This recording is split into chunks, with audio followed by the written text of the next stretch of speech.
Hola amigos, hoy en Lucy y yo tenemos la oportunidad de entrevistar al maestro Desiderio Hernández Ochitiotzin, un singular artista tlaxcalteca, quien por casi ya 7 décadas ha plasmado en dibujos, grabados y pinturas una visión rica en colorido y contenido.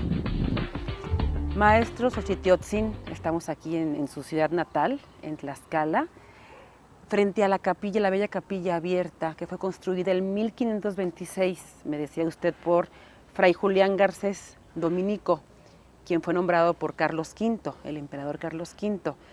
Platíquenos más, por favor, de su infancia, cómo fue su infancia aquí en la ciudad de Tlaxcala. Sobre mi persona podríamos decir lo más importante. Mis padres se llamó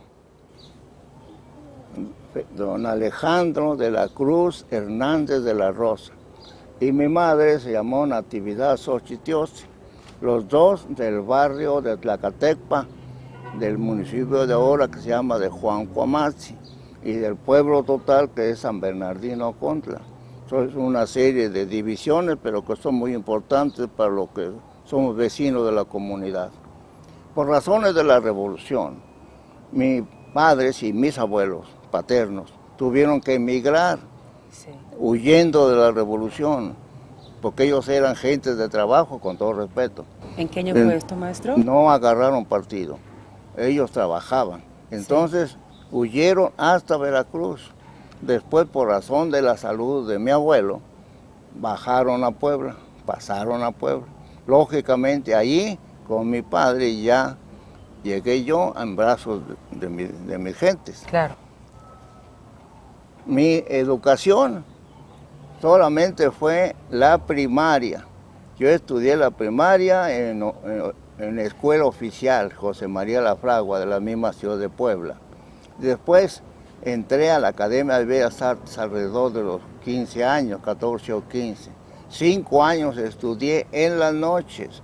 Entonces tengo conocimientos elementales de la academia. Claro.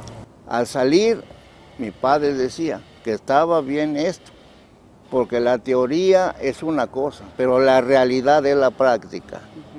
Y entonces fue cuando con otros compañeros, yo no fui de la idea, ni el más importante, pero fundamos el barrio del artista de la ciudad de Puebla, que es con ese barrio, los compañeros, iniciamos, por decirlo así, la etapa moderna de las artes plásticas en la misma ciudad. Posteriormente, mi persona ha viajado dentro de México y después al extranjero, pero siempre con fines culturales, no políticos ni económicos, culturales. La primera aventura de conocer algo de México fue para conocer a México. Yo siempre he creído que somos mestizos, raza autóctona y raza española. Veneramos lo indio por esencia, claro, pero lo español, para poderlo venerar, necesitamos conocerlo. Nadie ama lo que no conoce. Entonces, para conocer nuestra cultura que llegó de Europa, sí, había que conocerla. Yo ya tengo conciencia bastante de ello. Claro. Los españoles trajeron a estas tierras 20 siglos de cultura cristiana, más muchos siglos anteriores. Cuando llegaron aquí los españoles tenían por lo menos 15 siglos de cultura cristiana y de cultura del Mediterráneo. Entonces, todo eso que trajeron lo volcaron acá, toda la cultura europea. Sí, y aquí, en este lugar llamado Tlaxcala, se recibieron las primeras aportaciones hispanas por la Alianza Hispano-Tlaxcalteca. Maestro, ¿a qué edad empezó usted con sus dotes de pintura? ¿A qué edad empezó usted? Bueno, eso es una cosa muy importante. Yo diría que casi no empecé, sin ninguna pretensión. Cuando iba yo al jardín de niños, yo me acuerdo que me castigaban. Después, mi padre un día me dijo, que no tenía chiste, y me sacó unos cuadernos de la época del kinder, y ahí convertía yo las letras A, E, I, O, U en muñequitos. Es lo más antiguo en relación con el arte, que yo no lo recordaba hasta la confirmación con los testimonios de mi padre. Mi padre nunca fue una persona que dijera, qué bonito, que te voy a ayudar, elogios, no. Cuando iba yo a ir a la academia, me dijo, toma tus documentos de la primaria y vete a inscribir. Y cuando regresaba yo con mis premios, me decía, guarda tus premios y a trabajar. Entonces eso me enseñó a no perder el tiempo.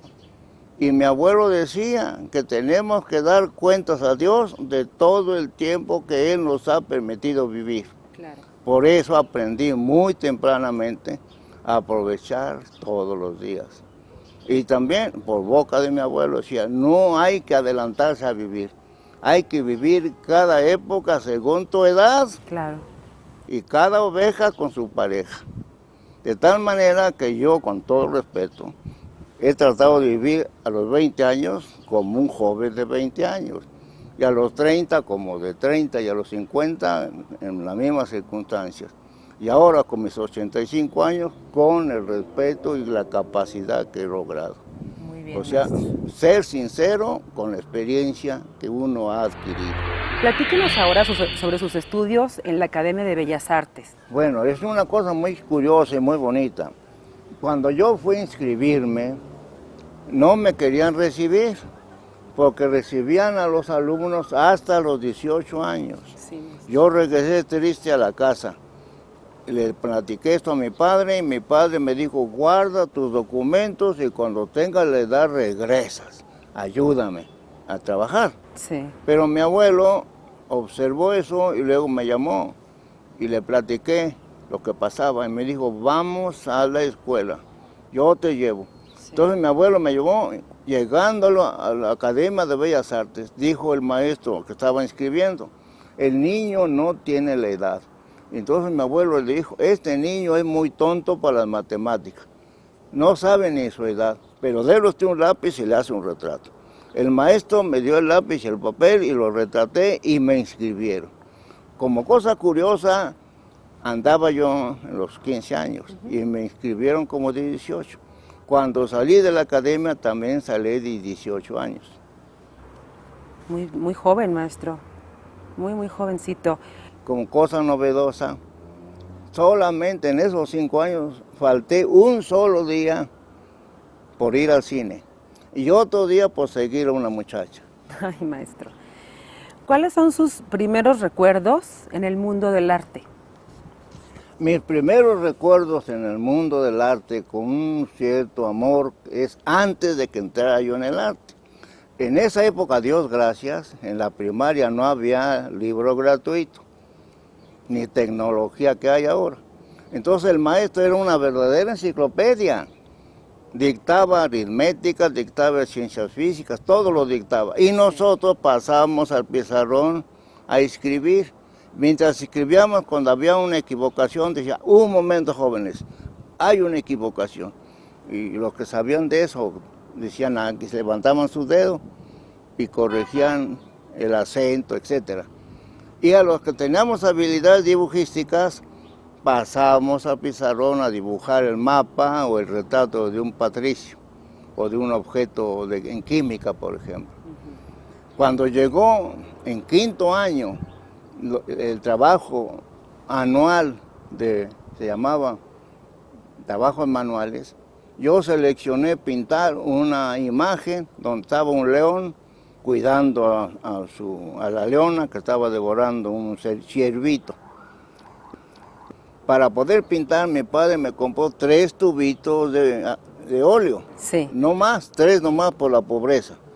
Entonces yo copié en el vidrio aquellas figuras. Sí, maestro. El maestro me llevó con el cuadro al director de la escuela y el director le encantó y el director y el maestro me llevaron por todas las clases de la escuela.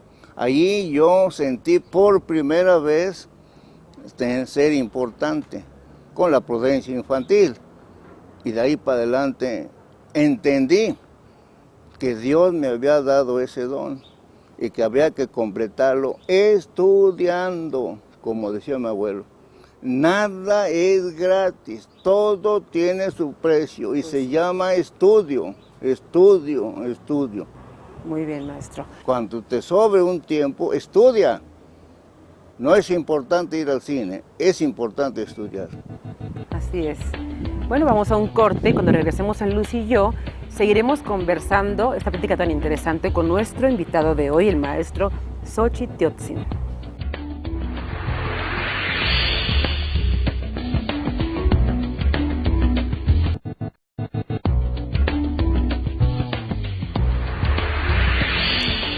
Gracias por seguir acompañándonos en Luz y yo, donde hoy estamos visitando al maestro Desiderio Hernández Xochitl Teotzin, aquí en su casa en la ciudad de Tlaxcala, a un lado de su casa. Maestro, platíquenos, ¿qué es para usted el arte?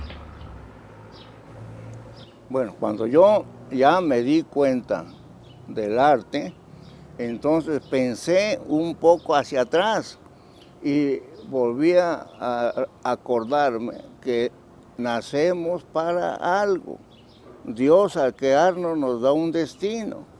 Lo trascendental y difícil es encontrar la vocación de ese destino.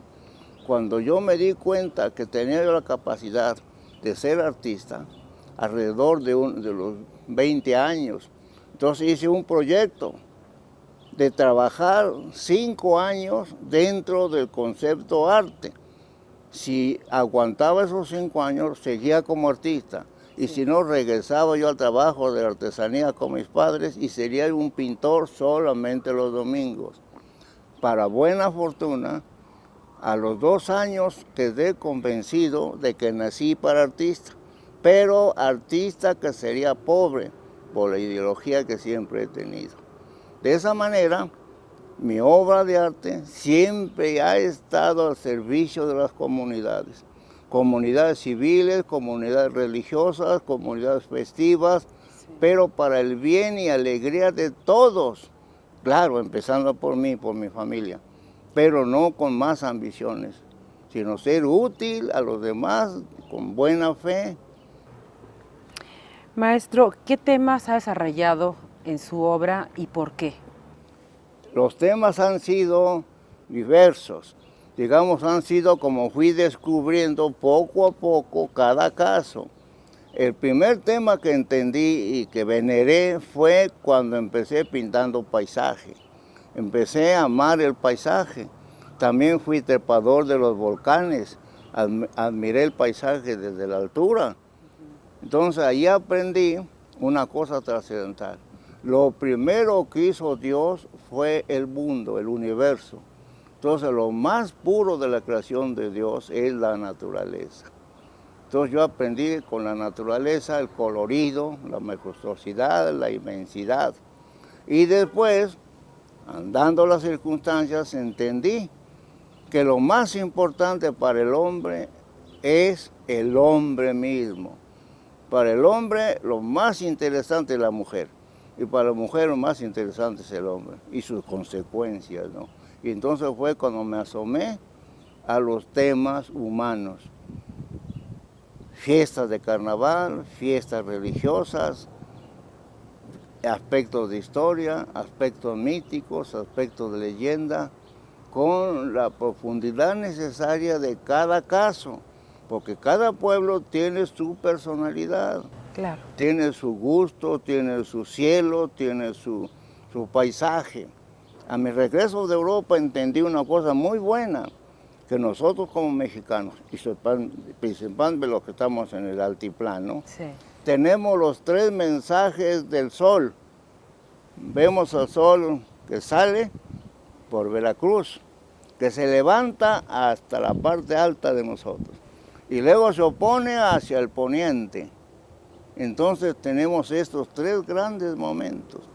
Y lo maravilloso de esto es que por lo menos de una forma general, cada luz es diferente. Y la luz que tenemos nosotros en el altiplano es brillantísimo, muy pura, muy transparente. Todavía sí, aquí nosotros la gozamos en plenitud. Claro, maestro. ¿Cómo definiría su obra? ¿Mandé? ¿Cómo define su obra? Pues mi obra la podía yo definir como una obra utilitaria a la comunidad. Es lo más intenso, quizá hasta pedagógica, pero al mismo tiempo para hacer feliz también a los demás, desde el punto de vista de la cultura, desde el punto de vista de la educación, desde el punto de vista de la belleza, desde el punto de vista del autoconocimiento. Con mis murales, sí, aunque se oiga mal decirlo, creo yo que he creado o recreado la personalidad del tlaxcalteca, la he despertado. Hay una palabra que uso constantemente, la tlaxcaltequidad del tlaxcalteca. Es muy interesante, maestro. ¿Qué busca transmitir con su arte? Pues yo me siento feliz. Sobre todo, entre tantas preguntas difíciles en otros casos, me han dicho que qué obra es la que yo quiero más. Yo les he dicho con toda sinceridad, la obra que quiero más es la última que realizo. Ahora ya, cuando hace uno un resumen de todo, la obra que uno quiere es la que más trabajo le ha costado a uno. Y entre esos trabajos, la obra del mural del palacio. Digo yo con tristeza y con alegría. Ahí está mi gloria y mi calvario, en esos muros. Pero es la prédica más excelsa y más entera y más sincera y más investigada que he pintado. Ahí no ha contado que haya dinero, que haya tiempo, que haya sacrificios. Todo lo he entregado para ese mensaje. Porque pienso que la obra mía debe ser útil ahora, mañana y pasado mañana. Vamos a un segundo corte y al regreso seguiremos conversando con el maestro Desiderio Hernández Xochitiotzin, quien nos hablará de su mural pintado en el Palacio de Gobierno de Tlaxcala.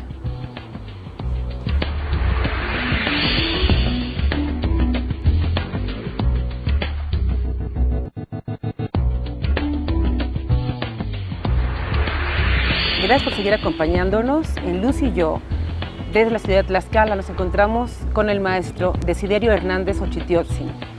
Maestro Xochitiotzin, ¿nos podría platicar de cómo y cuándo nace la idea de pintar el mural sobre la historia de Tlaxcala?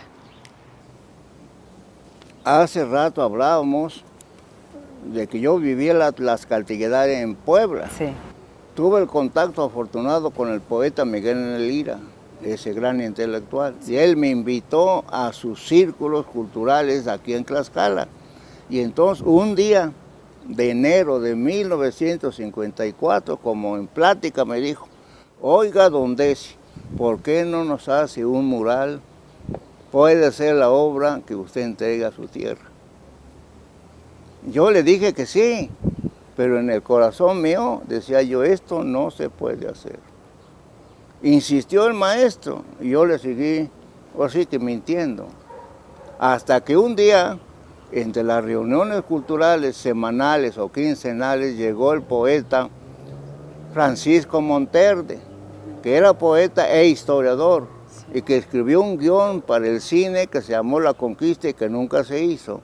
Entonces el maestro Monterde me dijo lo siguiente, más o menos, al presentarme con el maestro, me dijo, usted tiene en sus manos un destino enorme, más o menos. Y me hacía así, usted tenga cuidado, va a sufrir mucho, pero con su trabajo que va a hacer, va a poner usted a su tierra en el panorama universal del arte. Con ese trabajo usted se va a salvar, tenga mucho cuidado. Va a sufrir mucho, pero va a dejar algo muy útil a su tierra.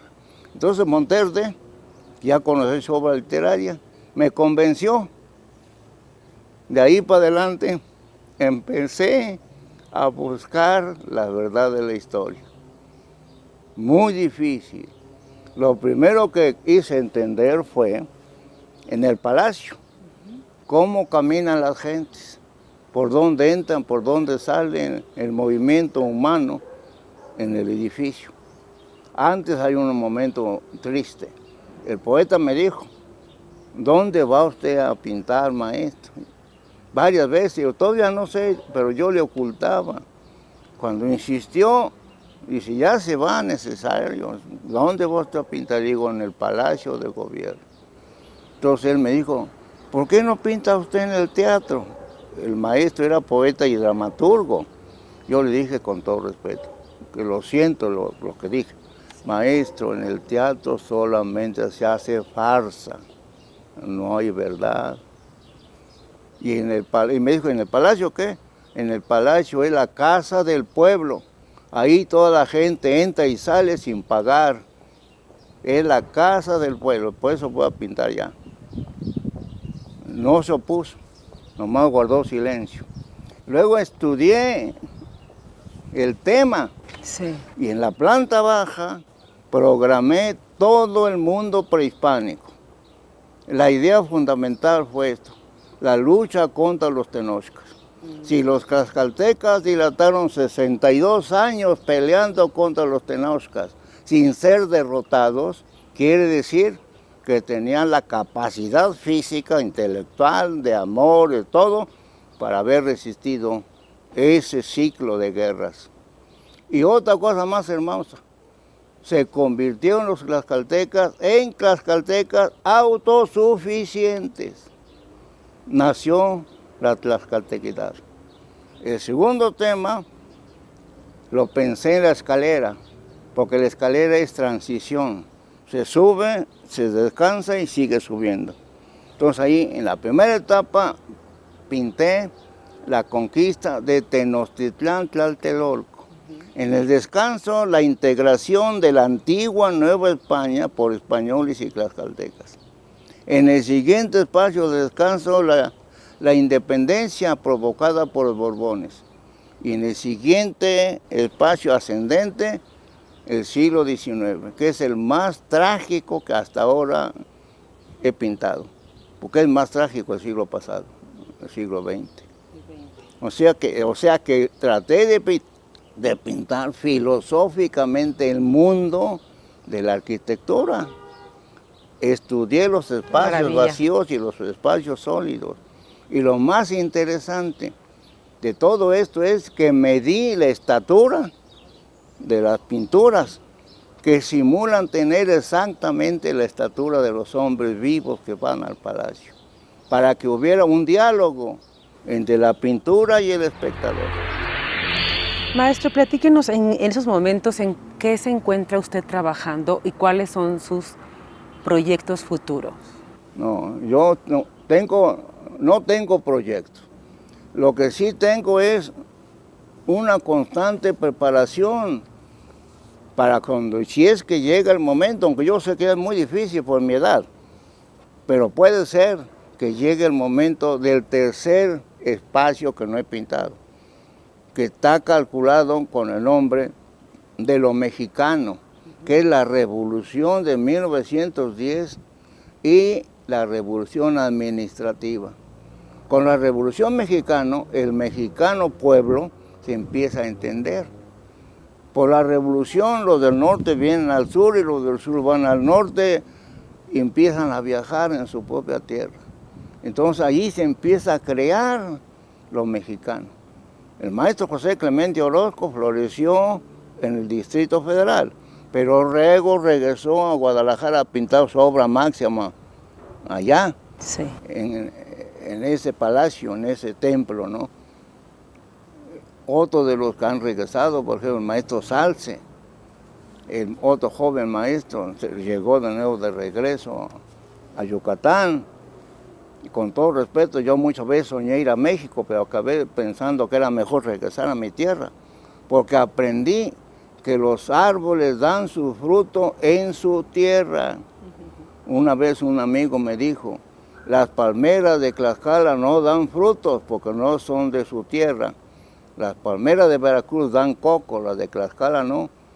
Me lo dijo con sorna, pero era un mensaje brutal, verdadero. Así es, maestro. La naturaleza no es adorno, la naturaleza es vivencia. Pues tendríamos que hacer otra entrevista, maestro, porque usted es un placer estar con usted, aprender tanto, y su amor a las raíces indígenas de nuestro país es un orgullo para nosotros como mexicanos. Pues nos veríamos a la próxima entrevista y gracias por su tiempo, maestro. Gracias a ustedes y gracias a la auditoria que escucha mi voz. Todo es por el arte y por México y por la verdad que tenemos que buscar. Gracias, maestro. Sin duda los amigos de Luz y yo han tenido la oportunidad de conocer hoy más a fondo a uno de los grandes muralistas de México, el maestro tlaxcalteca Desiderio Hernández Ochtitiotzin. Y a ustedes, amigos, los espero la próxima semana en una emisión más de Luz y yo. Hasta pronto.